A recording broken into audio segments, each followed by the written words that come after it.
de uma deficiência, reitor magnífico em exercício, professor doutor José Bauman, sua magnificência, reitor magnífico desta Unicinos, professor doutor Marcelo Fernando de Aquino, sua magnificência, senhor reitor José Carlos Hennemann, da Universidade Federal do Rio Grande do Sul, senhores vice-reitores, senhores pró-reitores desta universidade, senhores representantes das universidades de Caxias do Sul, da PUC, Santa Cruz do Sul, vários membros, senhores membros do Conselho Acadêmico desta universidade, minha companheira por quase 50 anos, doutora Maria Condé, meus irmãos, meu primo irmão e meus sobrinhos aqui presentes,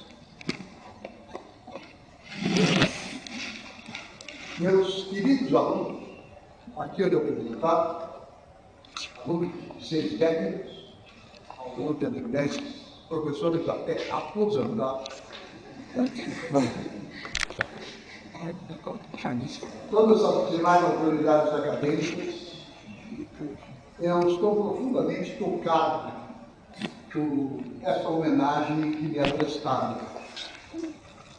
Na já longa vida dele, nunca recebi homenagem semelhante. Eu acho que a última medalha que eu recebi foi o curso secundário, uma medalha de ouro no quarto quinto ano do Colégio Dom Michel.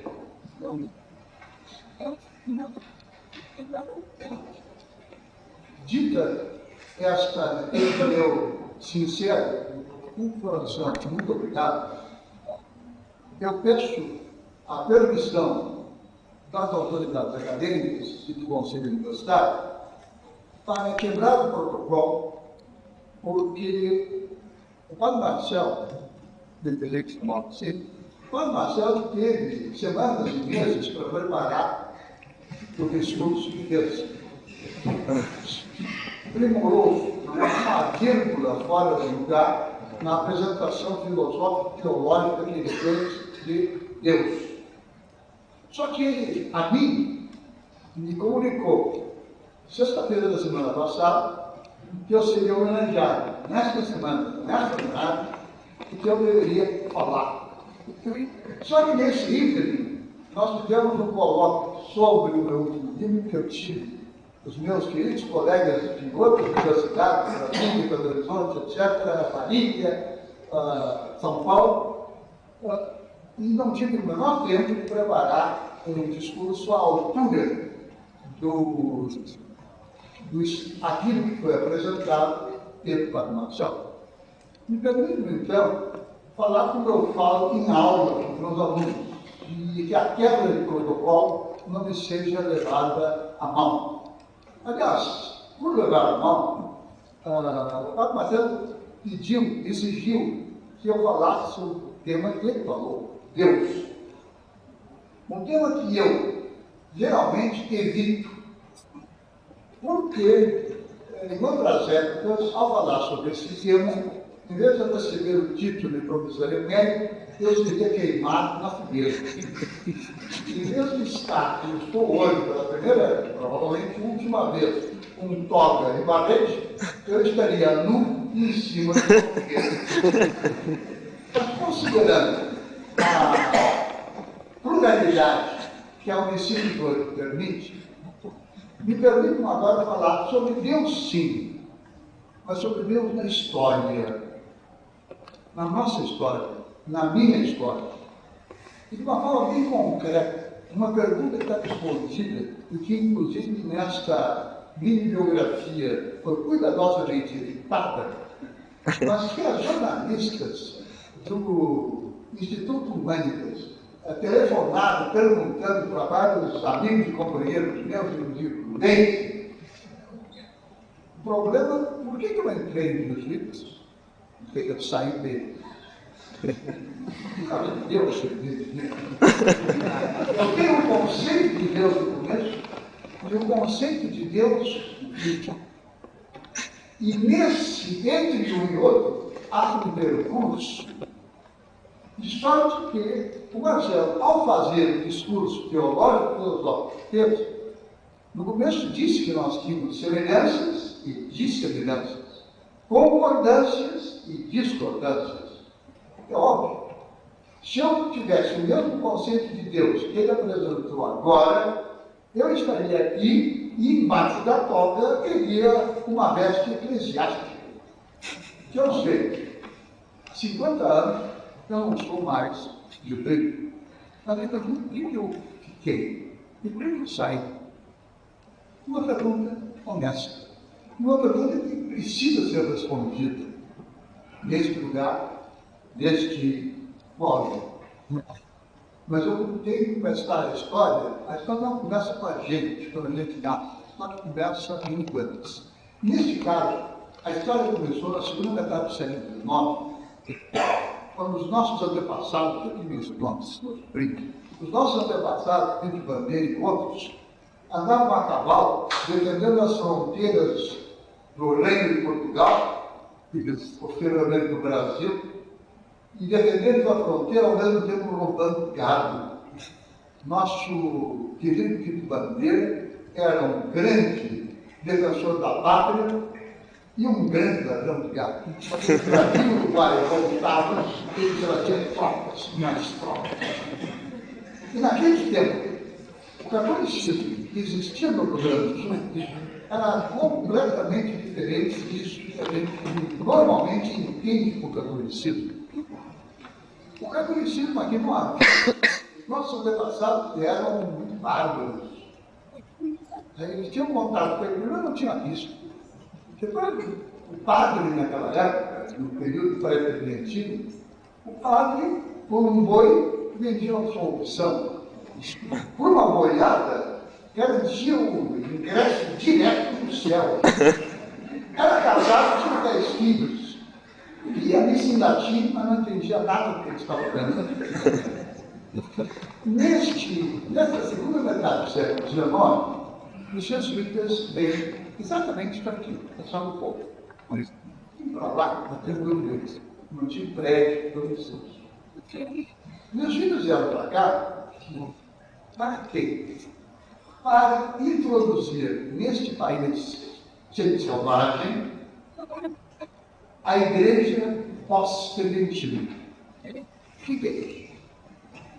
Quando a igreja católica vai sofrer o grande ataque feito por Lutero, que deve ter de alguma representante de Lutero,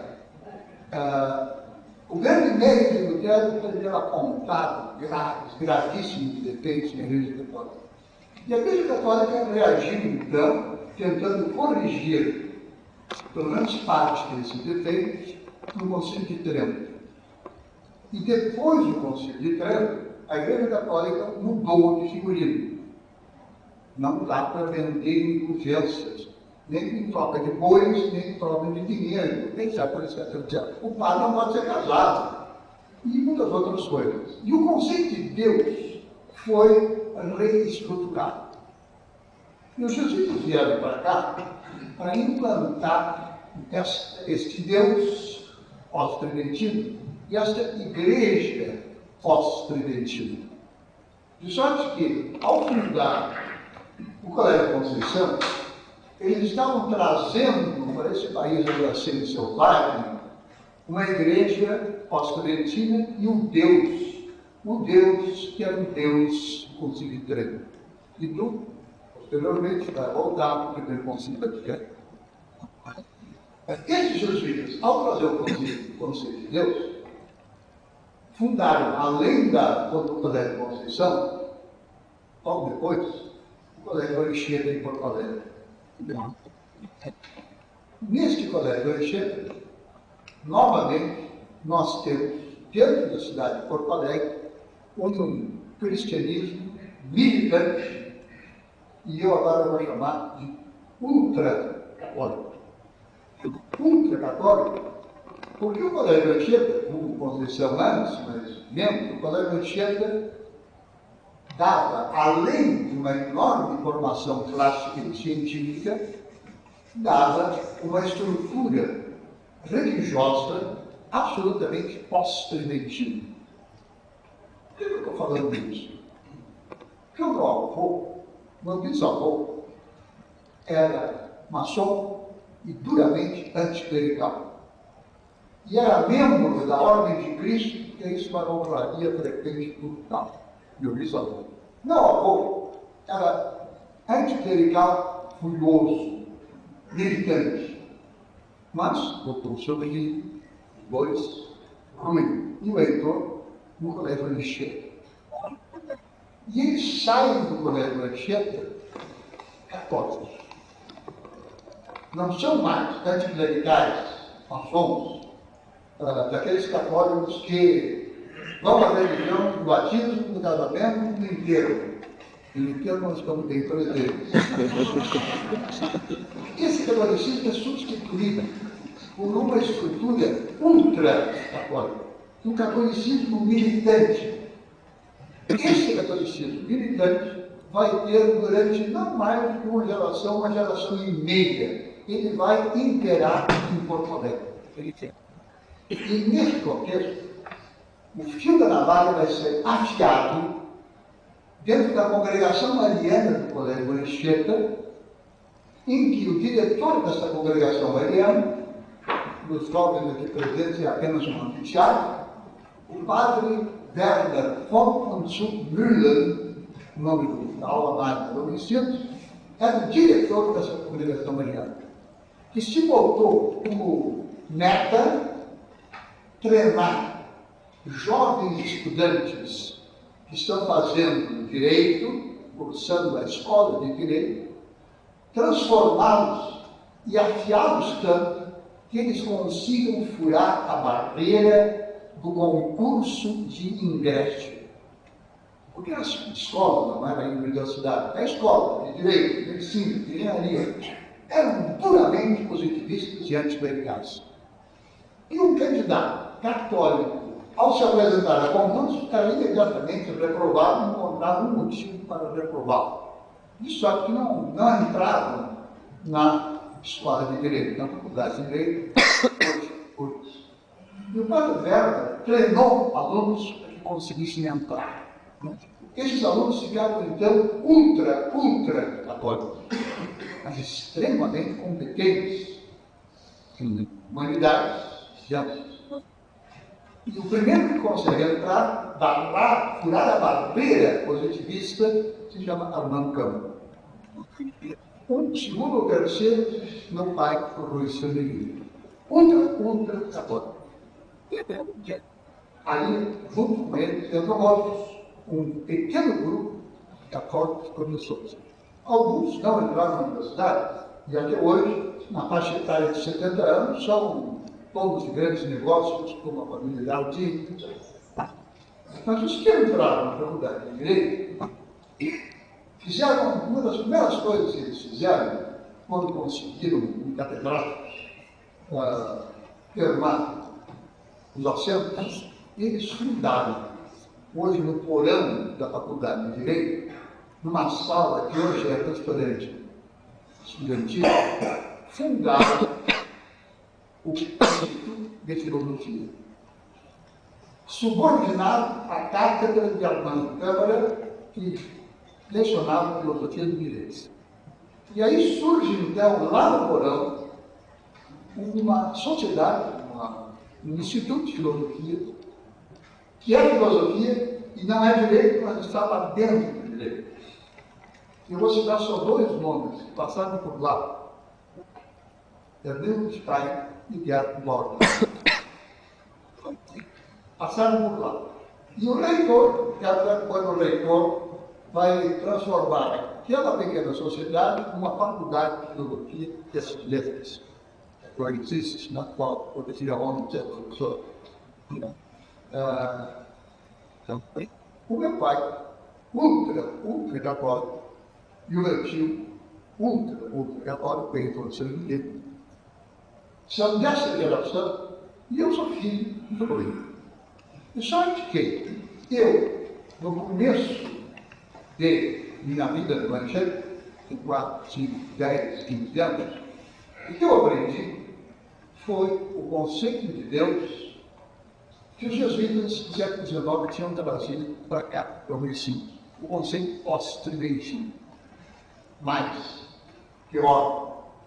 Porque André Mendes, no fim do século XIX, Leão XIII havia determinado que para a única filosofia que pode ser lecionada em seminários ou colégios católicos é a filosofia de Santo Tomás de Aquino.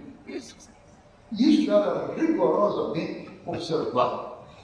Só que, inclusive, aulas que eu dei aqui no Cristo Rei eram dadas em latim.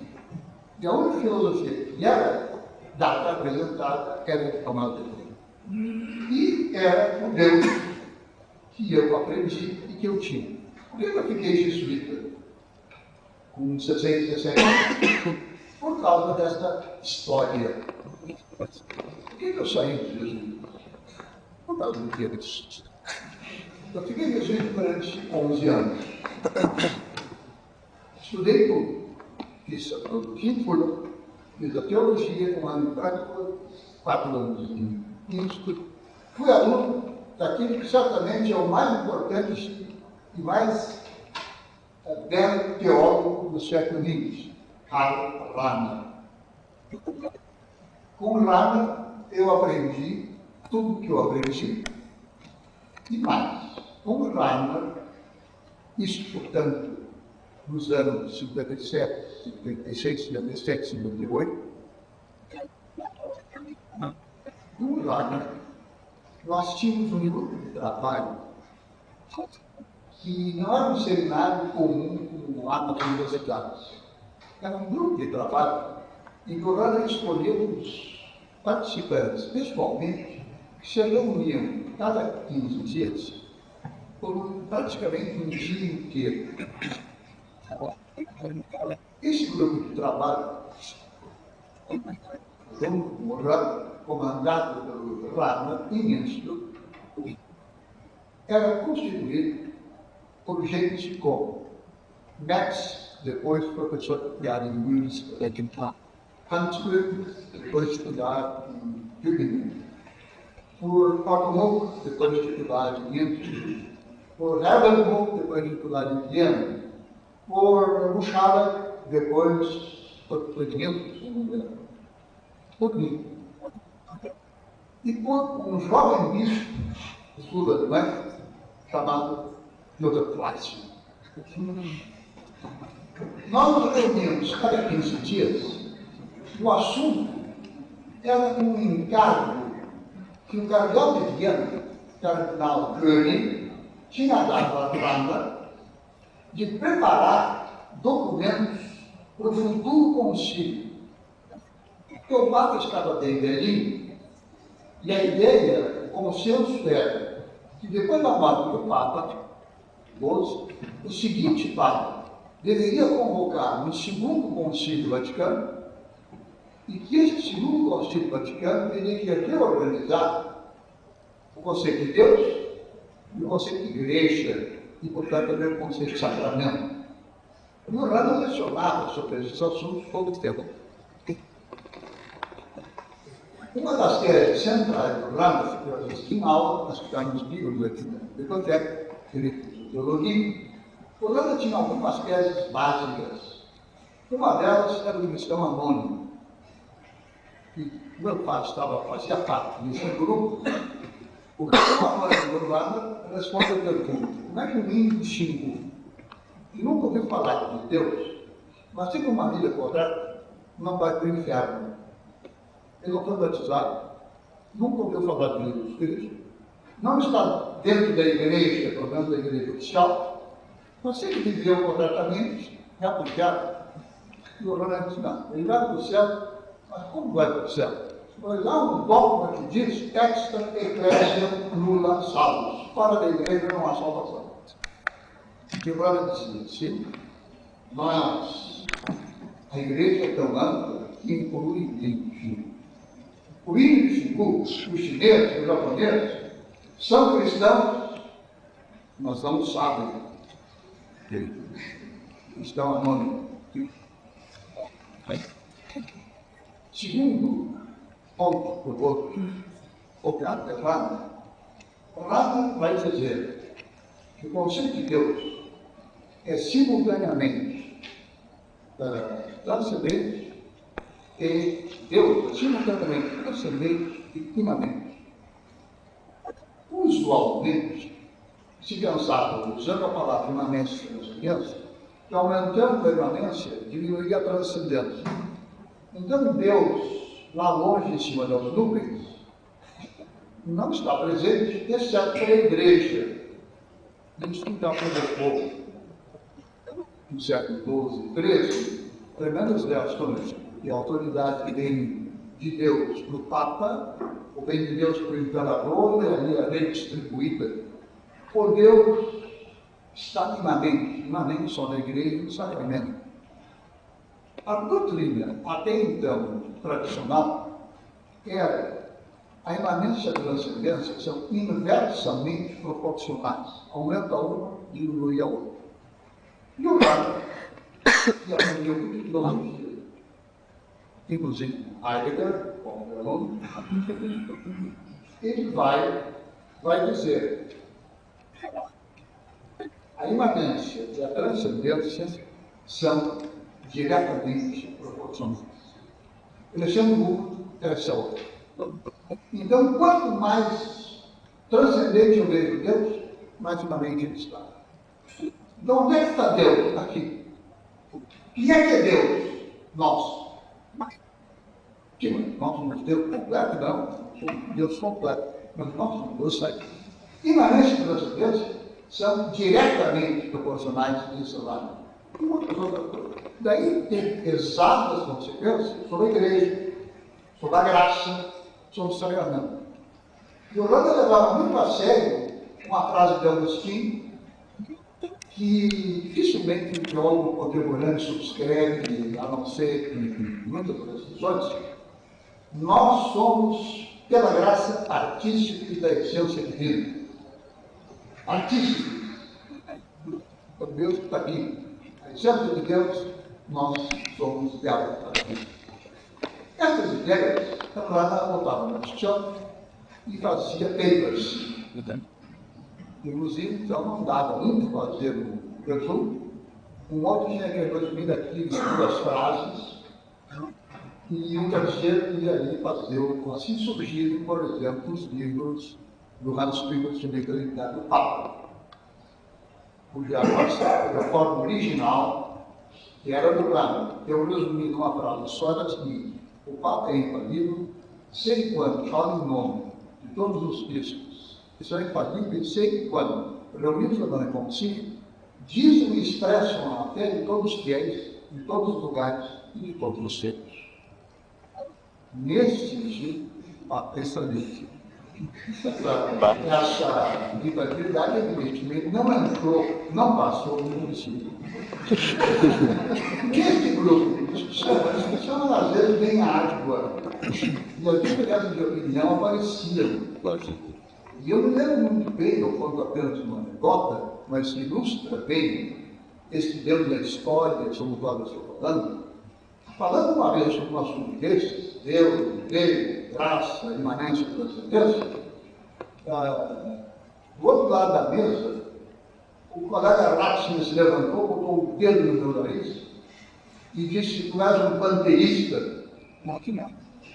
E eu me levantei, botei o dedo no nariz dele e disse: tu és um judeu que não sabe o que é imanência. Essas discussões foram levando a um texto, e esse texto ia voltado para Viana, e o cardeal König, com a sabedoria política daqueles que estão no comando, dizia: não, assim é demais, moderne esse texto. Isso aqui está forte demais, deixe isso subentendido, mas não diga tão expressamente. E o Rama, que queria que eles passassem o concílio, estava convicto que se ia passar o concílio, foi fazendo essas, eu vou dizer agora, concessões. Neste jogo de concessões, eu, de repente, não fiz. E aí passemos, lá no eu, uma noite inteira, no fim da tarde, até madrugada desse dia, discutindo sobre Deus, primamente, com as famílias. E orando dizendo, para passar para o auxílio, nós temos que esconder isso e aquilo. Eu dizia para ele, Rama, isso é desonesto. De manhã, de madrugada, 6 horas, de meia hora saiu da missa, eu saí, fiz a casa de missão e botei na porta, embaixo da porta do reitor, porque ele estava em outro lugar, não estava na sala dele. Aí eu fiquei mais um ano e meio enrolando, sendo enrolado, para oficialmente sair dos jesuítas na data, que está registrada no documento. Mas a data real é essa data em que, depois desta noite inteira de discussão com Palavana, eu, também, no juvenil, fiquei bem não fazer concessões e orando que voltei a fazer concessões para eles passar. Afinal, nós temos mudar para a igreja. Eu saí dos jesuítas, saí dos jesuítas aqui no Brasil, vim sair aqui, aqui, lá com origem. E meu pai, ultra-católico, meu tio ultra-católico, minha tia, é uma namorada. Provavelmente, profundamente me deu. Eu não sei se sinto isso, mas eu imediatamente voltei para Viana, onde o professor de Michael me acolheu, me conhecia, era protestante, laico, numa universidade laica, e ele não, aqui comigo não havia problema, pode começar a relacionar. E eu então comecei a relacionar com um laico, laicizado, com todas as assinaturas, todos os bispos, que ele disse, existe no governo capital do Vaticano, laicizado laico indiano, 1960. Quase 50, quase bem certo. Qual é o conceito de Deus? Qual é o problema? O Deus esse, quando existe em parte, o Deus do Marcel, que era o doutor, ele disse no começo que era excelente parente, uma frase, um lá. Depois ele só falou o Deus do transcendente. Então ele soube, ele já estou falando mal, um santo da casa, a gente discute. É a mesma discussão que ele recordava. E ele disse, eu não quero converter, eu não quero converter. Mas aí, portanto, dentro do consenso, uma diferença. Esse foi Deus criado. Essa diferença é que agora, pluralista, não ensino doido, não recebendo o Cristo do Pai, nunca tinha boa como ser. Naquela época, a gente tinha para colher. Como que ela vai para o segundo concílio Vaticano, em 62. Eu era pequena, laico, desligado, fazendo questão de não botar o pé numa igreja. Estava lá para o concílio com o grande teólogo do concílio. E vai com documentos para que a igreja sofra grande reforma. E entenda, todos estão dentro da igreja. Inclusive, esclarecendo os alemães, na conferência evangélica, já tinham dito para os bispos alemães, se for isso, for aprovado, nós seremos uma parte da igreja, uma nova igreja católica, católicos, que abarca realmente tudo, o limite de os bispos alemães já estavam dizendo assim, ortodoxos já estavam dizendo, violando lá do concílio, uma força intelectual que ele tinha, e no concílio, um membro do grupo que preparou, começa a trabalhar contra o quadro. O Rama não era bispo, mas era o teólogo do concílio. E contra a Rama no concílio se volta como principal articulador intelectual do segundo concílio Vaticano, Joseph Ratzinger. O segundo concílio Vaticano tem a estrutura que foi dada por Ratzinger. E o Rama terminado o concílio, antes de terminar o concílio, volta derrotado, profundamente amargurado, porque a igreja que ele queria não está se realizando, pelo contrário, é outro Deus, é outra igreja que está acontecendo. E quando quer reassumir a sua cátedra de filosofia dogmática na Universidade Laica de Innsbruck, não lhe é permitido retornar, porque, de acordo com uma cláusula feita entre o Estado austríaco e a Igreja Católica poderia botar um veto a um professor. E esse veto foi colocado como o Rano, que volta do concílio derrotado.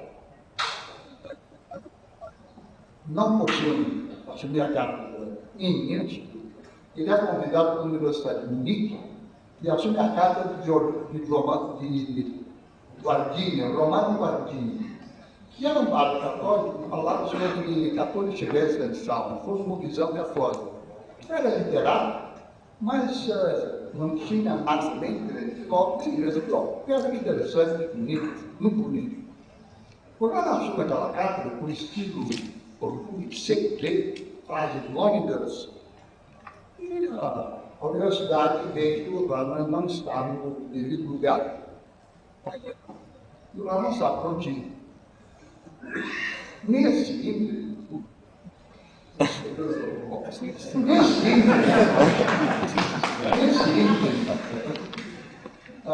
Metz tinha ficado professor titular na Universidade de Münster. E Metz então telefona para o Rano e diz: olha, vem para cá, porque aqui eu te garanto a mão. Eu sou professor titular de filosofia e eu te deixo aqui dentro do meu instituto e ninguém vai trabalhar para nacional veio dizer. E ninguém vai fazer censura sobre ti, que aqui eu garanto a mão. É uma universidade laica e eu sou professor. Então o Metz vai abrigar a Rano nos últimos anos de vida. E o Rano fica lá, solto, a partir do Metz, e volta e morre depois, alguns anos depois, triste. E eu nunca mais falei com o Rano, porque o Rano nunca mais falou comigo. Só depois do Rano morto, eu ouço as pessoas dizerem, cada vez que vinha um brasileiro, me perguntavam como é que pode ser comigo. Eu não sabia disso. E eu devo a ele muito, nesse sentido positivo e negativo. E é por causa dele que esse conceito de Deus, claro, eu vou sair, não é o conceito de Deus como eu cheguei. E o conceito de igreja, que ainda é dominante, não é o conceito de igreja que eu tenho. Então, por isso eu digo, se eu me ensino a retroceder esse tempo em alguns séculos, em vez de eu receber o tipo de potencial mérito, eu vou receber o tipo de herege e de ser queimado na fogueira. A única coisa que eu tenho que dizer, agradeço aos colegas da Opagulação, em primeiro lugar, e aos colegas todos, por terem discutido a missão, essa ampliação, porque, pelo menos nesse momento, a Igreja Católica é também católica. Se até alguém precisa de uma palavra dentro, então a gente ficou católica mesmo. Muito obrigado a todos.